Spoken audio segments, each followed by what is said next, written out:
السلام علیکم ورحمۃ اللہ وبرکاتہ۔ امید ہے آپ سب خیریت سے ہوں گے۔ آج کی ویڈیو میں آپ کے ساتھ موت کے بعد کے اعمال کے بارے میں بات کرنے لگی ہوں کہ حضرت ابو ہریرہ رضی اللہ تعالیٰ عنہ سے روایت ہے، انہوں نے کہا رسول اللہ صلی اللہ علیہ وسلم نے فرمایا کہ جب انسان مر جاتا ہے تو اس کے عمل ختم ہو جاتے ہیں مگر 3 قسم کے عمل جاری رہتے ہیں۔ نمبر 1 ایسا صدقہ جس کا نفع جاری رہے اور لوگ اس سے فائدہ اٹھاتے رہے۔ نمبر 2 ایسا علم جس سے فائدہ اٹھایا جاتا رہے۔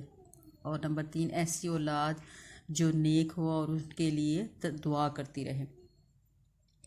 انسان سرمایہ کاری وہاں کرتا ہے جہاں نفع زیادہ ہوتا ہے۔ دنیا میں اصل سرمایہ وقت اور عمل ہے۔ اس سرمایہ کاری کے لیے سب سے زیادہ نفع بخش کاروبار کے 3 مواقع ہمارے سامنے رکھ دیے گئے۔ مال کسی ایسے کام میں خرچ کریں جس سے موت کے بعد بھی لوگوں کو نفع پہنچتا رہے۔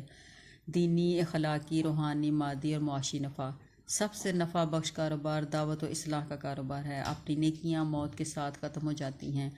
دعوت و اصلاح کے نتیجے میں لوگ جو نیکیاں کریں گے ان کا اجر اس وقت تک ملتا رہے گا جب تک وہ ہوتی رہیں گی، اور ان سب لوگوں کی نیکیوں کا اجر بھی جو وہ اس دعوت و اصلاح کے نتیجے میں کریں گے یعنی قیامت تک کرتے رہیں گے۔ تو دیکھیں اس بے حساب اجر کا تصور کیجیے اور ساتھ اپنی کوتاہیوں پر ماتم بھی۔ ہر ایسا علم جو نفع دے اس کا نفع جاری رہے گا، لیکن جو دوسروں کے لیے آخرت کے نفع کا سامان کرے اس کی کیا حدود اور حساب ہے۔